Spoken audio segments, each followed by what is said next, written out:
farmacéutico es uno de los lobbies más influyentes del mundo. 应对挑战，力行力改，破解难题。 Конечно, должны работать кооперативно, должны... Las farmacéuticas tienen demasiado poder. Avecina una gran guerra entre la realidad virtual y la realidad aumentada.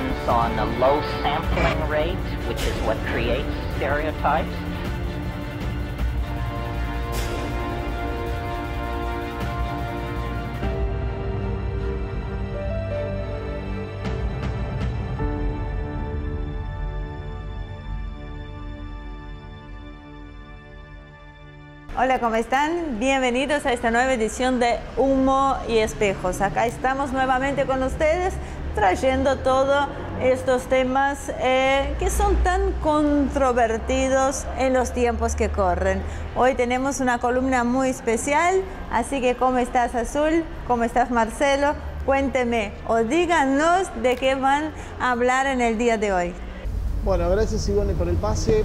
Vamos a arrancar con la columna habitual que hacemos con Azul sobre un tema que siempre nos cuesta encasillarlos, pero creo que lo mejor es que ella nos cuente de qué se va a tratar esta hoy. Son temas que traigo que parecen pavadas, Sí. que como que a qué le importa eso, pero lo que pasa es que, o sea, es tratar de ver si realmente son pavadas o si vienen por algo, con algo atrás, ¿viste? Vamos a hablar de un corto de Pixar hoy.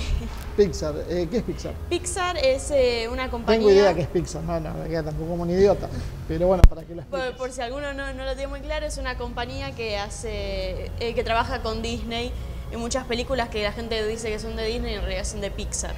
Sí. Hace películas animadas para chicos. Que todos hemos visto películas de ese, seguro. Sí, no, todo el mundo vio alguna.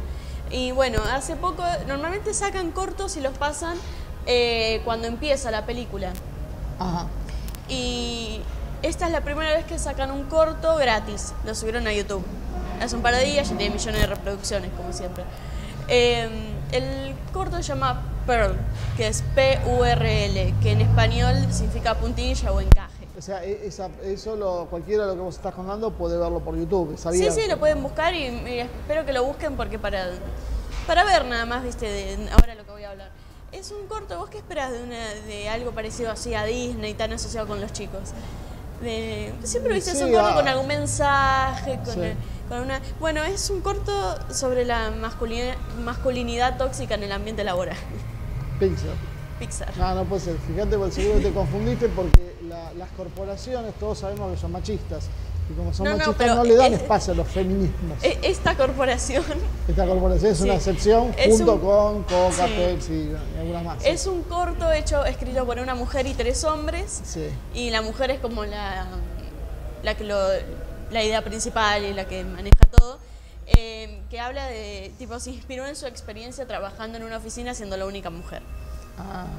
El corto lo que tiene es que es un ovillo de lana rosa que representa a las mujeres. O sea, un ovillo de lana rosa. Sí, no hay mujeres en el corto. Y es la única. Al principio sí. O sea, de golpe viene el ovillito de lana. Ajá. Y entra a la oficina y todo el mundo se queda mirándola. Sí, yo me quedaría mirando también el ovillito Pues de lana. todos los demás son hombres. Sí. Hombres, encima todos blancos, todos parecidos, ¿viste? Sí, vestidos no igual. vamos a meter uno que no sea blanco y vamos a tener un problema con alguna minoría. Y bueno, todo el principio del corto es como la tratan diferente, que ahí empiezan a reforzar los estereotipos de la mujer trabajando en la oficina, como no la dejan hablar, como la dejan de lado, como cuando propone algo en una... Dice, no, tenemos que trabajar con ellos para mejorar la situación, no sé qué, y como medio que se la sacan encima y dice, no, hay que ser agresivos, y todos festejan que hay que ser agresivos, ¿viste? Los hombres, obviamente, como hacen todos los hombres, se empiezan a golpear el pecho, ¿viste? Así como festejan, Eso es muy gritan, habitual, sí. Eso lo hacen los hombres en general en Europa cuando se ríen de los jugadores negros, y en general está penado por la ley, pero no es exactamente una conducta habitual de los hombres, creo. Pero bueno, hacen eso y después, bueno, es un estereotipo de una oficina de cualquier película o serie estadounidense. Sí, el dispenser de agua, viste, que se juntan y cuentan chistes, o sea, ese tipo de cosas. Pero yo le diría a la gente que piense por sí misma cuando trabaja, si trabaja en una oficina o en un lugar con características parecidas, y que compare su situación diaria con lo que ve que es el estereotipo. Sí, los cubículos, todo. Claro. Y bueno, pasa en una, para intentar encajar con todos los demás hombres, con sus compañeros, como es una villolana, entra al baño, se teje, se hace como un traje, se hace como cuadradita y empieza, ¿viste?, a hablar con una voz más gruesa y como que se hace amiga. Y así empieza a salir con ellos después de la oficina, pues, ¿viste?, van a bares, toman, vomitan. O sea, tiene un contenido un poquito más adulto esto también. Dice... Sí. En una dice culo, dice ass, pero bueno, eso no lo esperaría en algo de Pixar. Todo el mundo medio dice choqueo, pero bueno. Entonces se termina amigando de los hombres, de los compañeros, y llega otra villolana a la oficina, o sea, otra mujer, una como ella. Y ahí se amiga, entonces ella va y como que la integra. Al principio como que amaga irse con ellos, pues justo está cerrando el ascensor, se estaban yendo a tomar algo. Y sale y la invita a que vaya con ella y la presenta a los demás. Entonces, bueno, con esa acción, Pearl además va y termina como integrando. Y cuando vuelven, ya pasa, se ve que pasa un tiempo y muestran cómo en la oficina ahora había un montón de ovillos, empiezan a aparecer hombres de otros colores, de otras razas, entonces ahora es inclusivo y es todo, viste, mucho más feliz. Ese es como el final, que gracias a la iniciativa de Pearl ahora es más inclusiva. La oficina. O sea, recordame, la película, sí, el corto ¿quién lo hace? Pixar. ¿Y qué era Pixar? Una compañía grande, multimega millonaria. Ajá. Y de todas las películas es una compañía indudablemente sí, socialista, revolucionaria, anticapitalista. No, ¿no?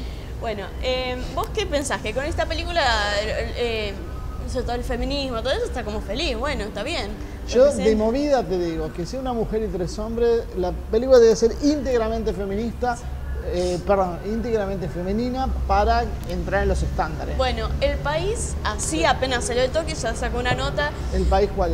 El diario España. Sí. Todo lo que está mal en el corto de Pixar que reclama la igualdad en la oficina.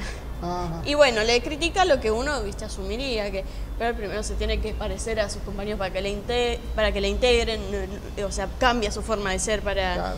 Cuando no es aceptada, desnuda, o sea, es como el ovillito de lana nada más, y cuando se teje para que la acepten, tiene un traje.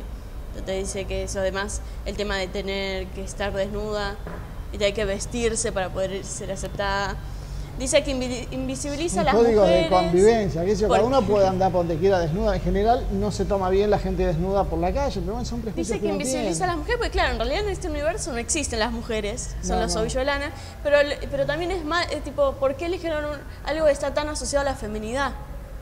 O sea, reforzar estereotipos de género, eso. Podrían haber elegido cualquier cosa y eligen una villolana que teje, que se llama encaje. Sí. O sea, es la parte machista que le aflora a la compañía. Sí, y ahí se pusieron ellos, viste, le critican la posición capitalista de la villolana. Pues dice, no cambian nada en la oficina, sigue siendo un sistema corrupto y malicioso que ya existe, la única diferencia es que trae más gente. Sí. Y eso que es una crítica que se hace, ese fanatismo les tengo una noticia a la gente del país de España. Ellos también trabajan para una mega empresa que se dedica a las editoriales, a los medios de comunicación. No es que ellos trabajan para un sistema alternativo. Y si el corto lo hace Pixar, es obvio que no va a hablar mal de las corporaciones. Pero le critican eso, le dicen que es un corto hecho para mujeres blancas privilegiadas. Y además, o sea, hay algo que dice al final, que lo voy a leer textual, que dice: cuando lo más corrosivo de un cortometraje que pretende remover conciencias es la palabra culo, ese cortometraje tiene un problema. Y después lo comparan con la publicidad de Gillette, donde, que no hablamos de eso, pero es conocida, donde le criticaban la masculinidad tóxica a los hombres. Pero bueno, o sea, le critican, les dicen tibios a lo de Pixar. Más o menos. Muchachos, a veces entienden que no se puede estar con Dios y con el diablo. No, indudablemente no. Esta gente no requiere ni siquiera aliados. Lo que quiere son súbditos. Entonces, nunca hagan lo que hagan, van a estar bien. Siempre les va a faltar algo. Siempre, o sea, a mí me gusta, lo quería traer esto por dos cosas. Eso por la contradicción de, por más, viste, que haga, siempre hay algo que le van a criticar. Y también por el hecho eso, sí, de que una corporación como esa, que te lo haga, y que te lo intenten meter, ¿viste? Porque le interesa la igualdad. O sea, cualquiera con un poco de análisis, un poco crítico, te das cuenta las intenciones. Claro, si tal vez se dieron cuenta que en realidad esta gente hay la como que un maneja el resurgimiento, mundo. creo, de ese tema, ¿no? Un resurgimiento ahora de... O sea, como que siempre fue fuerte desde que empezó. Pero siento que ahora como que volvió una nueva ola de así publicidades y cosas agarrándose de igualdad de género. Y fue la lucha de las pibas. La lucha de las pibas, vos sabés que empuja y logra que estas empresas que no te dan un espacio de ninguna crítica, al feminismo sí le gana un guiño. Es que ya, viste, y aparte, y lo que me gustaría saber es cómo van a empezar a tratar en algún momento las crecientes contradicciones que hay entre estos movimientos internos. Porque todos los movimientos que escriben las ideologías de género están teniendo muchos choques entre ellos, por muchos puntos, desde, no sé, desde el alquiler de vientres o maternidad subrogada, la prostitución, prostitución, bueno, hasta dentro del aborto hay distintas posiciones. Claro, chocan permanentemente. La pornografía, la transexualidad. También, la transexualidad. O sea, todo es motivo de discusión. Sí. ¿Cómo van a ser estas grandes corporaciones? ¿Qué es lo que las une? ¿Qué es lo que tienen en común? Porque ya, como vamos esto, y con esto terminamos, ya en la columna que viene vamos a hablar de una feminista que, por ejemplo, niega el patriarcado, el heteropatriarcado. Entonces, si ni siquiera es eso lo que las une, ¿cómo? Yo te juro que quiero saber... Ahí viene ese maravilloso concepto que es... ¿Ser mujer? Hay mucho feminismo. Entonces eso maquilla cualquier cosa, pero la maquilla un tiempo. La verdad esto ya no se maquilla más, no se arregla más. Esto no se entiende y solo yo te diría que los une una cosa, ya que me preguntaba. Los une ser funcionales en un sistema. Porque con eso nosotros estamos dedicándole 10 minutos del programa a una imbecilidad que se le ocurre a alguien, que la pone en el aire, pero que si uno, porque a veces nos critican, ¿por qué ustedes le dan espacio a esto? Si nosotros no le damos espacio a esto, esto genera conciencia, genera sentido común permanentemente. Y bueno, es hora de decir, bueno, basta, empecemos a pensar por nosotros mismos, basta de que las grandes corporaciones nos digan lo que tienen que hacer. Así que bueno, Azul, ¿tenés algo más o ya vamos? No, ya vamos y después lo demás lo dejamos para la otra columna. Bueno, entonces ahora, Iván, y seguimos con vos. Espero que haya sido claro lo que estuvimos viviendo con Azul. Muy bien, realmente muy interesante.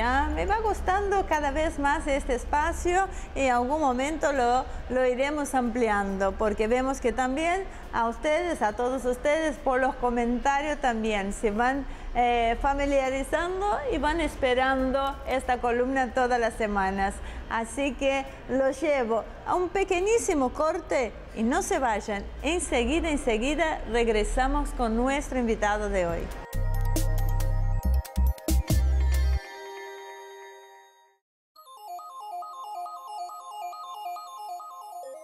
Muy bien, ya estamos acá en este segundo bloque con nuestro invitado de hoy, que es el diputado del Parlasur y director del Instituto de Estudios de América Latina, Oscar Laborde.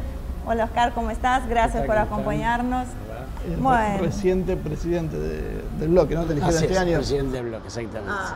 Bueno, Oscar, como siempre, un gusto tenerte acá en Humo y Espejos. Y te trajimos hoy justamente para hablar un poco de nuestra región, ¿no? Que está tan golpeada los últimos tiempos, incluyendo Argentina. Hoy tenemos a un Estados Unidos que junto a la mayoría de los gobiernos latinoamericanos, por un lado con la oposición y el chavismo apoyado en Rusia, en China, Irán y Turquía. ¿Cómo llegamos a esto? Es un plan evidentemente de los que tienen una influencia siempre histórica sobre la región, ¿no? Los Estados Unidos siempre han tenido sobre América Latina, desde hace 150 años, no solamente una mirada, sino un plan y una gran influencia, ¿no? Desde ya consideran el mar del Caribe como un mar interior, desde ya consideran a Mesoamérica como su expansión, su extensión, y siempre han considerado, lo han dicho así, el patio trasero, el lugar de refugio, el ámbito donde ellos pueden apelar, digamos, a sacar lo que quieran, ¿no? la doctrina Monroe, cuando habla América para los americanos, intentando un panamericanismo, digamos, donde en realidad hay que reconocer la supremacía del hermano mayor y los latinos teníamos que aceptar esa inevitabilidad, ¿no? Digamos, esa fatalidad. Incluso ha habido teóricos en Argentina como Carlos Escudé que hablaba, digamos, de que el realismo periférico explica que todo lo malo que nos ha hecho los Estados Unidos, pero que no hay otra forma de obedecerle, porque si encima no lo obedecemos es peor, y cita el ejemplo de cuando Perón se enfrentó con Bragg. Eso fue histórico. Hubo una interrupción, hubo una modificación, digamos, colectiva, que fue el no al ALCA. Había habido gobiernos aislados, movimientos aislados, países que circunstancialmente habían logrado soberanía, autonomía, pero en un momento diferente al de otros países. Lo que sucede en el 2000 y se manifiesta en el 2005 que varios gobiernos le dicen no a Bush en la cara, le dicen no al ALCA, dicen no a Estados Unidos, pero sobre todo le dicen no a un acuerdo de libre comercio en la región. Y eso generó toda una corriente de gobiernos populares que ganaran. Bueno, Evo Morales, Lugo, Correa, en fin, se extendió esa influencia. En cuanto a la región, se producen cosas muy virtuosas para la región, pero que no le gustaron a Estados Unidos. Se mejora el Mercosur, ingresa Venezuela, luego pide su ingreso a Bolivia, se crea la UNASUR, se crea la CELAC. ¿Qué es la CELAC? Es la OEA, menos Canadá y Estados Unidos, más Cuba. Y eso le hace bien a la región, y se demuestra, es decir, cómo supera la región la crisis del 2008. Una crisis que impactó tan fuertemente en el mundo, en Europa, en Estados Unidos, y acá no impactó con la fuerza que impactó en otros lugares. Eso tiene que ver porque esa integración era virtuosa. Los Estados Unidos detectan automáticamente que ese reagrupamiento, que esa integración regional, que ese trabajo articulado, bueno, que le iba bien a los países, iba en desmedro suyo. Y empieza a planificar con mucha antelación una contraofensiva, ¿no? Yo estoy convencido que al otro día que le dijimos no al ALCA, ya estaban pensando que es así. Generan un modelo de integración alternativa, que es la Alianza del Pacífico.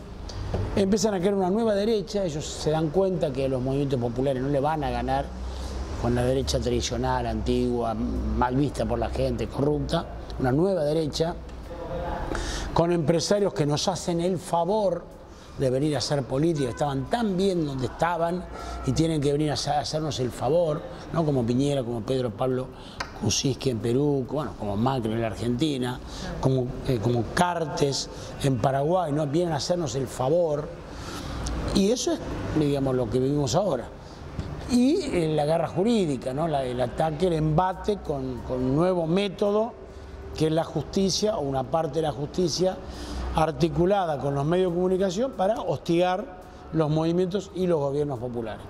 Desplazan a Zelaya en el 2008, desplazan a Lugo en el 2012. Nosotros perdemos las elecciones en esa contraofensiva de la derecha. La derrota electoral de Argentina es grave, porque democráticamente ellos lo que hacen es avanzar con esa ola, destituyen a Dilma y así están. Venezuela es lo último que le queda, ¿no? Digamos, y por eso este embate sobre Venezuela tiene que ver con eso, con que el plan que habían hecho, antes que empiecen a recuperarse muchos movimientos, tienen que hacer caer a Venezuela. El neoliberalismo no le va bien en la región, ¿no? Digamos, a Macri no le va bien, Pedro Pablo Kuczynski en Perú, bueno, tuvo que renunciar, hay luchas, todavía no aparece la fuerza que va a suplantar al neoliberalismo, pero el neoliberalismo no puede, digamos, virtuosamente prosperar. ¿Por qué tienen que meterlo preso a Lula? Ellos, si lo hubieran podido ganar elecciones, lo hubieran hecho. Sí. ¿Por qué tienen que perseguir a Cristina? Si Cristina está odiada por el pueblo, como dicen, ¿por qué no le dejan competir y le ganan? Sí. ¿No? Digamos, y así todo, ¿no? En cada caso vemos por qué lo proscriben a Lugo. Lugo fue proscripto el año pasado. No solamente que fue destituido, sino que fue proscripto, no pudo presentarse elecciones en Paraguay. ¿Por qué lo proscriben a Zelaya después de haberlo destituido? El año pasado Lugo hubiera sido presidente de Paraguay y Zelaya hubiera sido presidente de Honduras si no lo hubieran proscrito y no hubieran hecho fraude. Entonces, ¿por qué tienen que hacer eso? Y porque no les va tan bien como ellos dicen. Entonces, lo de Venezuela solamente se puede comprender enmarcándolo en esta actitud, en este deseo que tiene Estados Unidos. Por último, ¿para qué necesita tanto América Latina? Porque tiene una confrontación con China. Nada se va a explicar de lo que pasa en el mundo, ni en América Latina, por supuesto, si no se tiene en cuenta de una confrontación estratégica entre Estados China más Rusia, ¿no? Entonces, todo lo que es Estados Unidos y el apuro, el atolondramiento que tiene por el crecimiento de China y la articulación que está haciendo comercial y geopolítica con otros países, hace que Estados Unidos tenga la desesperación de venir rápidamente por nosotros. Después del 2001, después del tema de las Torres Gemelas con Estados Unidos, hace un nuevo giro que en realidad yo creo que es proclamar la victoria definitivamente sobre la Unión Soviética, el comunismo, cualquier manifestación de izquierda o que sea antisistema, y consolidarse como potencia hegemónica. Y de ahí venimos a un paso ya militar posterior. En ese momento Donald Rumsfeld le encomienda a un almirante, al almirante Zebrowski, le encomienda hacer un plan para modernizar la forma de lucha de Estados Unidos. Y ese plan es lo que hoy estamos viendo en Siria. O sea, ya no iba más allá de un cambio de gobierno como vimos en las primaveras árabes, que todavía era un modelo anterior, sino era directamente la destrucción de los estados en sí. Los estados que no sirven a la globalización dentro de cómo se iban encadenando por importancia, iban a ser directamente destruidos. Hay algunos analistas que ahora están diciendo que Estados Unidos ha decidido retirarse de Medio Oriente precisamente porque la resistencia que encontró con Rusia, con Irán, con China ha sido demasiada, y ese plan ahora se va a implementar en Centroamérica y Caribe. Y tiene una característica: cuando en el 2003 anuncia Bush que Siria era un país hostil hacia Estados Unidos, demora 8 años en llegar a concretar el ataque en sí. En el 2015 Obama dijo que Venezuela era una amenaza para la seguridad de Estados Unidos, y ahora vemos que el plan está madurando. ¿Vos creés que realmente están yendo por algo más allá que un cambio de gobierno, sino por la destrucción de la región para disponer de los recursos a su antojo, y los que ellos no usen no dejar que los use otro? Sí, hay similitudes y diferencias con Medio Oriente. En Medio Oriente ellos han desarrollado la teoría del caos, ¿no? Digamos, como para evitar suplantar un gobierno por otro que después tiene un plan y lo tengo que enfrentar nuevamente, lo que hago es destruir el Estado. Si yo destruyo el Estado, ya no importa quién gobierne. No en Libia. ¿Quién gobierna en Libia? ¿Qué importancia tiene?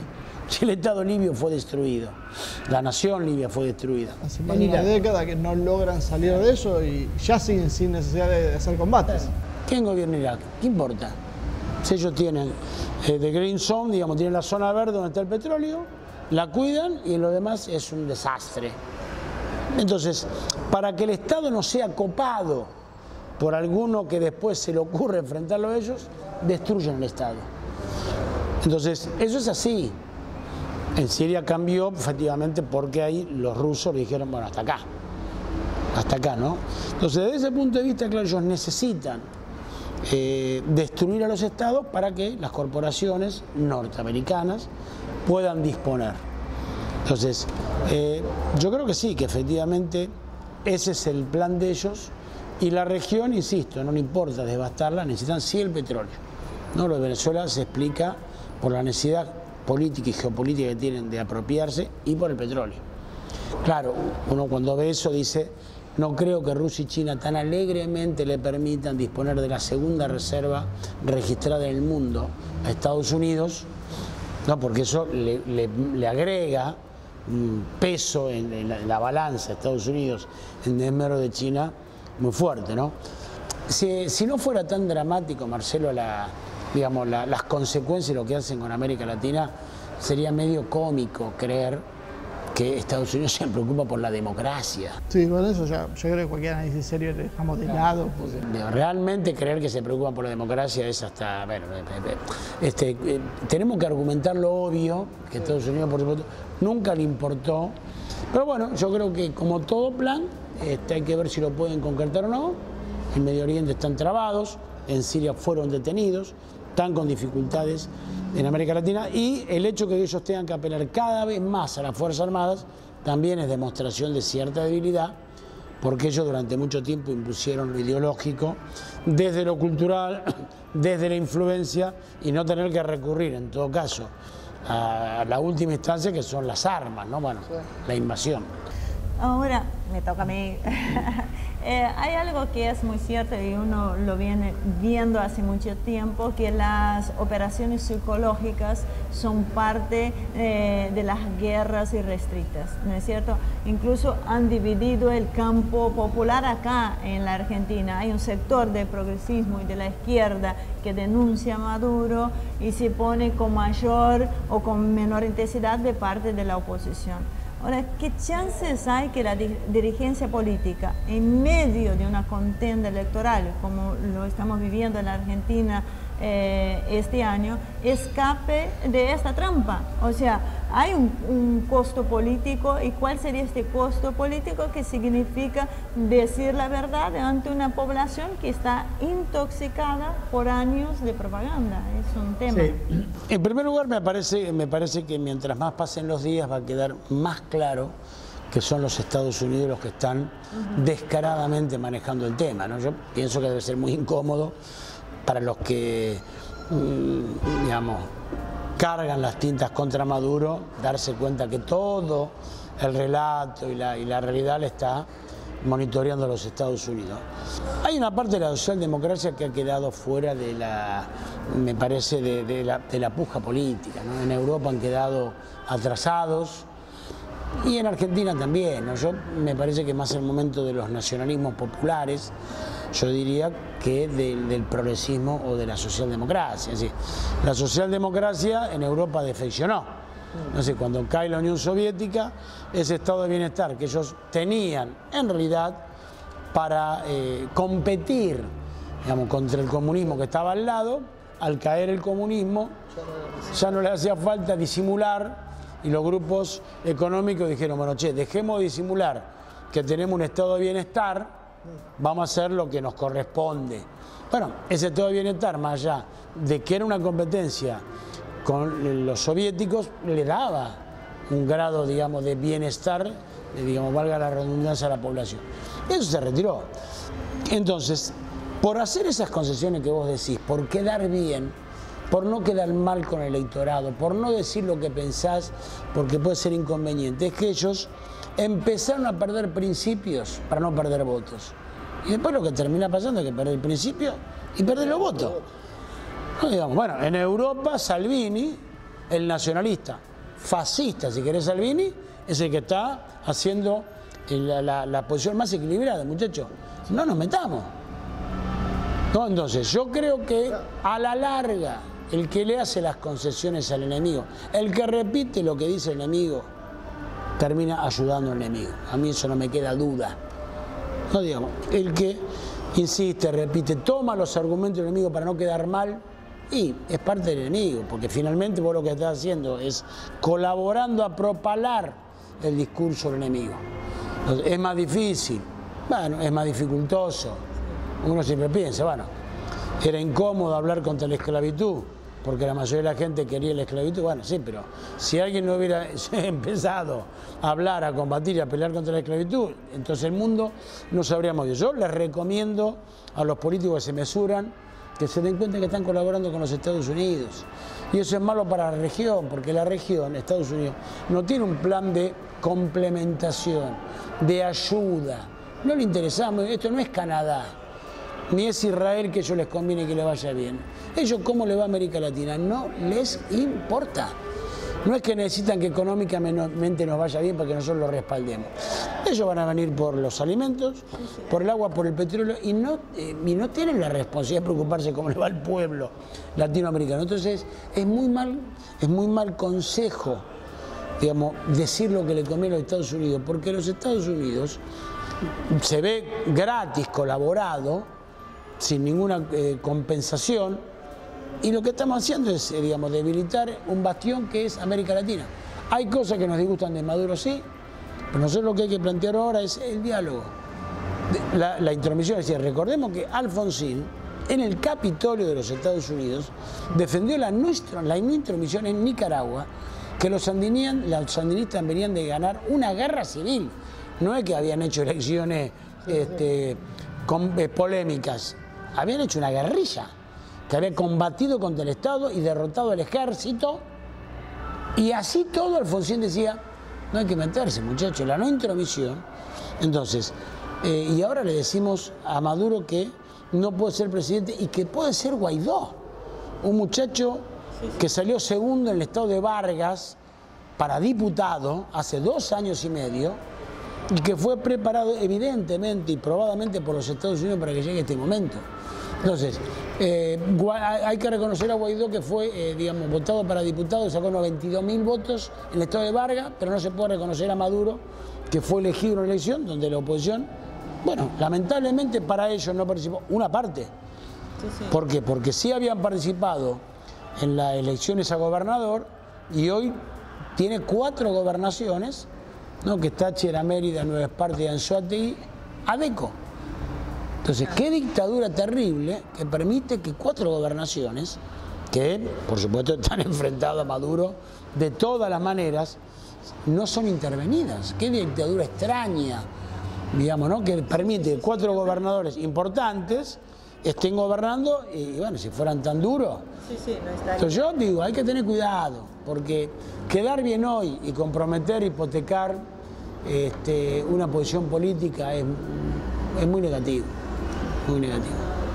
Yo te diría que hagamos el corte ahora, si no cortamos la pregunta que le pensaba hacer, así la puede desarrollar directo. Así que, Oscar, un segundito, ustedes aguántenos, nos vamos al corte, 1 minuto y ya estamos de regreso porque, como verán, realmente hay mucho que hablar.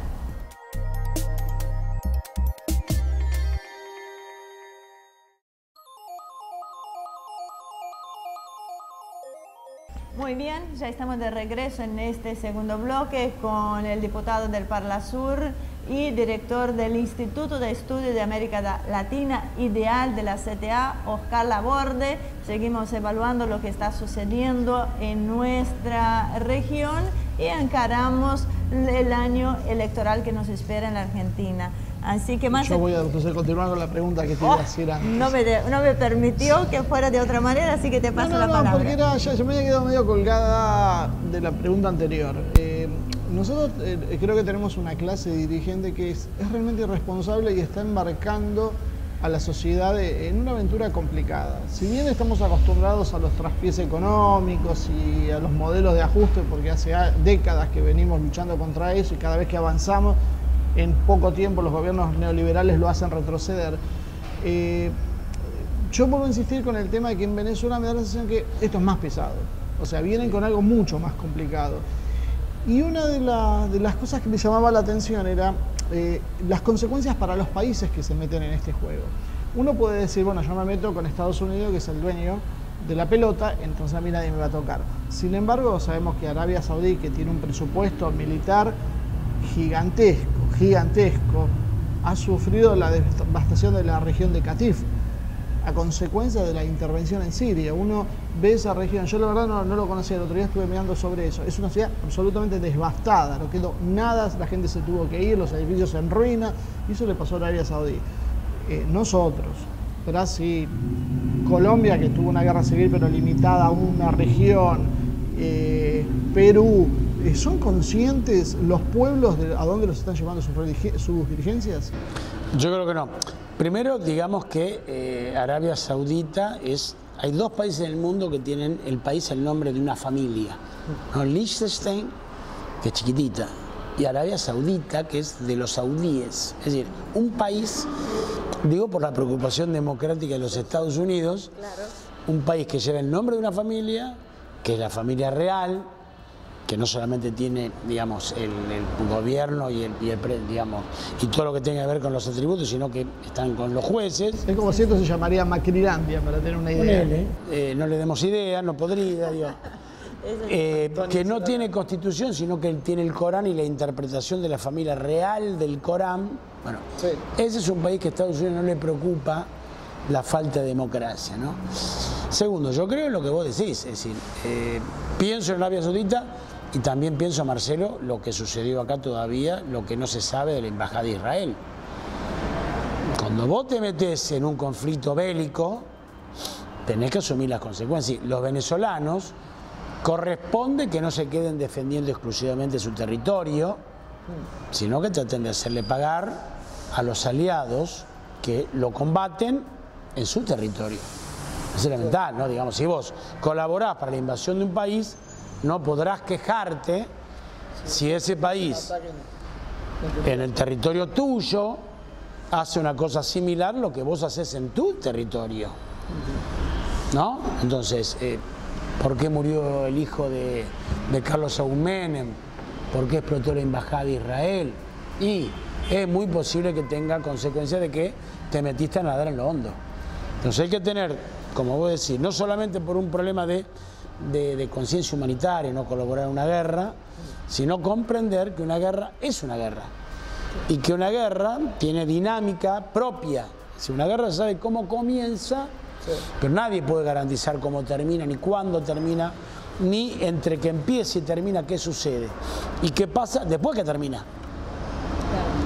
Entonces nosotros, colaborar con un conflicto armado, ¿para qué? No, digamos, estamos sobreactuando, colaborando con Estados Unidos, en esta, aparte colaborando exuberantemente, digamos, ¿no? Preocupándonos mucho por rápidamente reconocer a Guaidó, peleándonos con Brasil a ver quién lo reconoce primero. Mamarracho diplomático, pero además de eso, yo coincido con lo que vos decís, a nosotros no comerciar con Venezuela es negativo.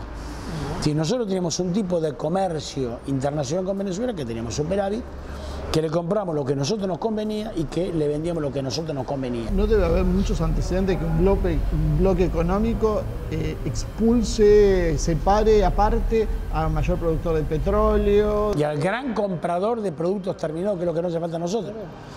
Con Estados Unidos tenemos balanza negativa.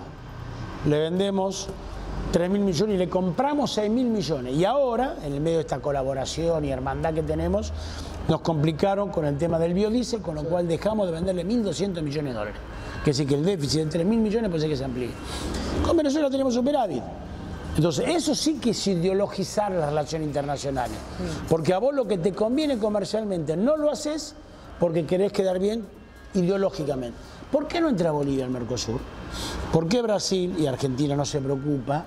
No le dejan los dos entrar a Bolivia. Si Bolivia no vende lo que nosotros necesitamos, es una economía pequeña que está creciendo, puede comprarles un montón de cosas por lo ideológico. ¿No? Entonces, y además las consecuencias. Yo digo, yo advierto, lo que vos decís es muy cierto. Tengan cuidado los que les parece bien invadir a Venezuela, porque Argentina sería parte de una alianza que entre en guerra con un país que no sabemos la represalia que va a tomar. Acá hay decenas de miles de venezolanos de un lado y del otro. Claro, hay de un lado y del otro, las consecuencias comerciales van a ser más que evidentes. Sí. Consecuencias financieras, las consecuencias personales para la población, no sabemos. Bueno, de hecho hoy se nota ya cierta animosidad con algunos venezolanos por las declaraciones de una chica jovencita que estuvo el otro día, sí. en la televisión. En A24. Que a mí, como brasileña, me ha indignado sus palabras cuando dijo que el Papa Francisco es una persona nefasta. O sea, hay que tener cara detestable. No, fue peor, fue más que creo que fue nefasto, porque hay que tener cara, una persona, un extranjero, ¿sí? Para venir, sentarse en un programa de televisión en Argentina y criticar. Cuando le pregunta por la mediación del Papa, dice que para ella es una persona. Entonces, o nefasto o detestable, para el caso no cambia demasiado. Esto realmente va a traer estos conflictos, si no lo resolvemos, trae problemas entre nuestros pueblos. Eso es tremendo. Pero fíjate, ¿por qué le molesta tanto el Papa? Porque llama el diálogo. Entonces, ellos no quieren el diálogo. Ellos lo que quieren es que haya guerra, intervención militar, eso es lo que quieren. ¿No? Y lo dijo el embajador brasileño Araújo, que es Araujo, pero los brasileños le dicen Araujo, Araujo, sí. Dijo que ya está, que no hay más que hacer, ya tiene que renunciar Maduro. ¿Qué tipo de negociación vos podés plantear? Y que Guaidó asuma y que cree las condiciones para poder llamar elecciones. Ya no serviría ni siquiera que llame elecciones Maduro. Bueno, entonces, ¿por qué se enoja esta inmigrante? Y porque el Papa quiere diálogo y ellos necesitan rapidez para justificar la intervención. Lo más gracioso es que decía la chica esta, que le agradecía a la Argentina porque ella acá podía tener una medicina privada, una universidad privada. Y vos decís, bueno, te estás dando cuenta el target económico, que no era una exiliada económica precisamente. Hoy los argentinos lo estamos necesitando. Pero no quiero entretenerme en esto. Hay tambores de guerra en Venezuela. De hecho, es el título de una nota que escribió Gustavo Bagú en nuestro blogspot, Humo y Espejos TV, blogspot.com, así que los recomiendo que lo vean ahí, para aprovechar para pasar el chivo. Pero es que es muy real, suena raro, pero hay tambores de guerra en Venezuela, es algo que realmente se está dando. Y hay fuertes dudas sobre la posibilidad de que Rusia se involucre directamente, pero hay rumores de que intervendría la compañía Wagner, ¿no? Que es el Reino Unido e Israel participarían activamente a través de mercenarios. O sea, eso, además de aterrorizarnos, podemos llegar a pensar que podría darse un escenario como la guerra proxy en Siria. A mí me parece que la ayuda humanitaria es el pretexto que ellos tienen para que haya un desorden, que haya violencia, que haya enfrentamiento, que haya muertos, ¿no? Poner del otro lado de la línea, porque en Cúcuta la frontera es una línea, es una larguísima frontera la que tiene Venezuela con Colombia, y hay un montón de pasos que no están, no hay ningún muro, no hay ningún río, no hay ninguna cadena montañosa, una raya en la selva. Entonces, tentar de poner del otro lado de la frontera y informar, cuando la Cruz Roja dijo que no se hace cargo de esa ayuda humanitaria. El presidente de la Cruz Roja dijo, nosotros no vamos a distribuir esa ayuda humanitaria, no sabemos qué hay dentro de los containers, tiene que ser un acuerdo entre las partes, no se puede utilizar la Cruz Roja. Entonces, ¿qué quieren hacer? Dejar la ayuda humanitaria ahí para que los venezolanos traten de ir a buscarla. Los colombianos, Cúcuta tiene 70% de pobreza. Cúcuta, de donde está la ayuda humanitaria para ayudar a los pobres venezolanos, tiene 70% de pobreza. Entonces va a haber colombianos que van a saquear ahí, va a haber venezolanos, va a haber paramilitares que van a aprovechar esa coyuntura, y eso será el pretexto para que haya algunos tiros, algún conflicto armado, que haya algunos que, reconocidos por las autoridades, pidan ayuda e intervención militar. Guaidó dijo que estaría de acuerdo. Trump dijo que está dispuesto a dar intervención militar y dijo Guaidó, estoy dispuesto a recibirlas. Entonces, la inminencia del conflicto militar es muy grande. Claro, no van a hacer una cosa, mañana a la mañana van a bajar un montón de aviones y van a en Caracas. No, eso va a ser un proceso. Como bien escribía Marcelo, te van advirtiendo. Digo, dicho sea de paso, Estados Unidos le preocupa ahora la base china en Neuquén. Ya te la dicen 6 años antes.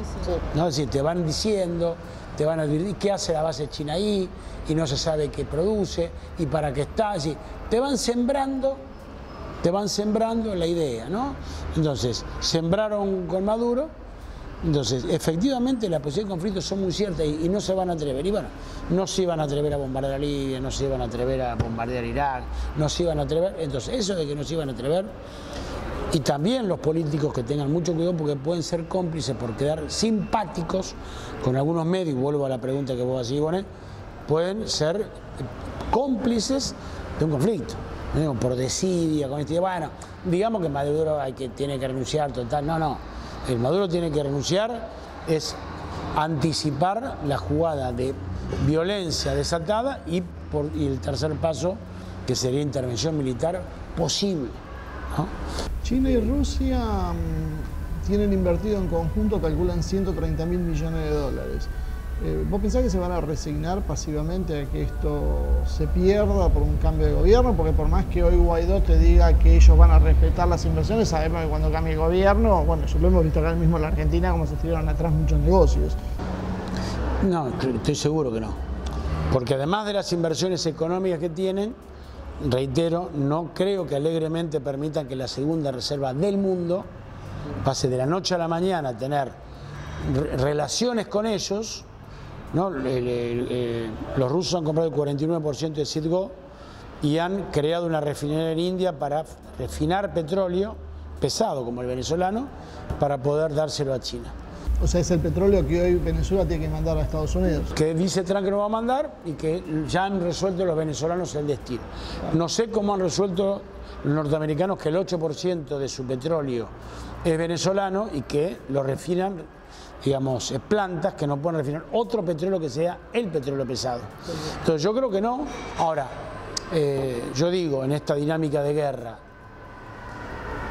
¿por qué no bombardearía Venezuela el canal de Panamá?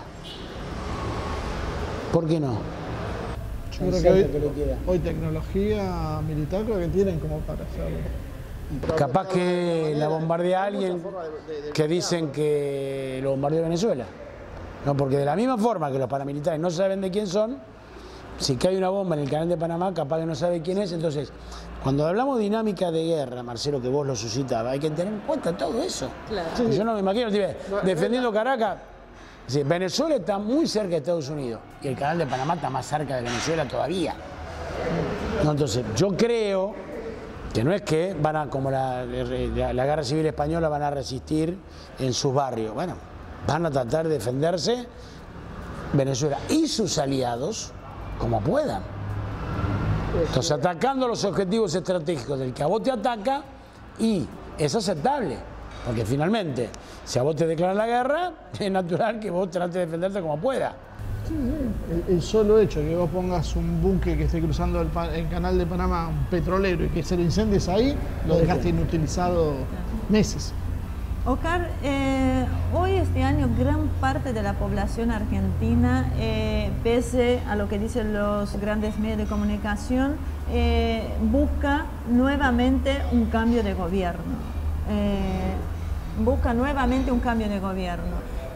Y si se produce ese cambio en nuestro país, el nuevo gobierno va a recibir una Argentina con una economía paralizada, una industria destruida de los últimos años, los centros de investigación y desarrollo tecnológicos desmantelados y una deuda impagable a corto plazo, ¿no es cierto? En estas condiciones va a convivir con una Venezuela en problemas y que solo tiende a profundizarse porque uno no ve una solución a corto plazo. ¿Cómo se podrá actuar ante esta situación? Bueno, en primer lugar, pensemos que si esas son las condiciones que va a verse a partir del 2019, lo mejor que nos puede pasar que no administre esa situación el macrismo, que fue el que la provocó, ¿no? Primero digamos, bueno, estamos mal, bueno, tratemos de no elegir de vuelta el que nos llevó a estar tan mal. Segundo, creo que tiene que haber un gobierno muy amplio y un acuerdo muy amplio para ganar las elecciones. Yo creo que hay que involucrar una parte que incluso ahí está con el macrismo, que tiene que ver con la gran industria, los techí, los arcos. Yo creo que eso tiene que estar en un acuerdo para poder ganar, sabiendo que así todo va a ser difícil. Y creo que efectivamente el triunfo, digamos, la derrota de Macri, que fue tan duro con Maduro, y una victoria de un sector popular, digamos, hay que ver después cómo se compone y quién lo hegemoniza, es una buena noticia para Venezuela y puede volverse a negociar. También hay que pensar que si rápidamente no soluciona el tema de Venezuela, es una derrota política para los Estados Unidos, que ha prometido comérsela como se prometió comer Siria en un rato, ¿no? Cuando el imperio dice yo voy a resolver este tema y lo pongo a Elliot Abrams, ¿no?, para que resuelva este tema y no lo resuelve, es un tropezón político, ¿no? Por eso es tan grave que lo digan y bueno, y después si no sucede en 10, 15, 20 días, digamos, si Maduro sigue gobernando y logran estabilizar más o menos la situación económica y los conflictos que hayan, digamos, propenden a apagarse, bueno, después también el imperio va a tener que explicarle que efectivamente ha superado una situación, digamos, Venezuela superó una situación de acoso muy fuerte, ¿no? Así que todo está por verse. Sería un signo de debilidad después que no pudieron desestabilizar la zona del Mar de China, se tuvieron que ir de Siria y tenés un golpe ya en tu patrio trasero, es fuerte. Una cosa te quería preguntar antes de dejarte la última. La anteúltima. La última pregunta. Vos nombraste en un momento el tema de los empresarios, que jugaron con Macri. Son muchas veces los mismos empresarios que en Brasil, aunque si bien hay diferencias entre las dos clases, que en algún momento se alinearon en contra de Lula, a pesar de que Lula los había hecho ganar y que lo habían apoyado en un principio. Y esos mismos empresarios te empiezan a jugar en contra. El resultado en Brasil fue el lavallato y la destrucción de todos los capitales brasileños. Acá van por el mismo camino, ya lo estamos viendo que están apuntando a lo mismo. ¿Cómo ves la situación? ¿Toman conciencia estos grupos? Cuando hablamos de los grupos tipo Paolo Roca, que hasta tiene ya problemas judiciales. Sí. El lavallato, Odebrecht, los cuadernos son políticas de Estados Unidos para despedazar a los empresarios nacionales y quedarse ellos con las empresas. Claro, ellos necesitan... Les cuesta tomar nota de eso. Bueno, yo creo que Paolo Roca, por lo que me parece, está tomando nota. Está tomando nota que lo que pretende el norteamericano es quedarse con Techín. Y el primo de Macri está tomando nota que quieren quedarse con IEXA. ¿Por qué? Porque Estados Unidos quiere entrar en el gran negocio de la obra pública. En el bloque de poder hay una división ahora. ¿Por qué aparece la baña? ¿Por qué no siguen bancando a Macri o lo bancan a Massa? Porque hoy el bloque de poder tiene dos grupos que están confrontando. Son los grupos financieros y los grupos productivos. Macri ha decidido jugar con los grupos financieros y con los Estados Unidos. Entonces los grupos productivos, Roca ya está mostrando su malestar, la UIA está mostrando su malestar, el presidente Arcor está demostrando su malestar, porque lo que están todos de acuerdo es que tienen que bajarle el sueldo al obrero. En eso están todos de acuerdo. Ahora, después de eso, el propio campo, una parte, sectores del agro, están complicados. Entonces yo veo que dentro del bloque de poder hay una división. Y que el hecho que aparezca la baña se explica más porque ese bloque de poder, esa parte del bloque de poder productivo está buscando su candidato, que ya no es Macri, que por las insuficiencias del peronismo. ¿No? Esa es la opinión que tengo. Y que sí, que se dan cuenta porque a las pruebas me remito, ¿no? Digamos, cuando el tanque avanza y la torreta va para este lado, un día, 3 días, 5 días, Pablo Roca dice, vienen por mí. Sí, sí.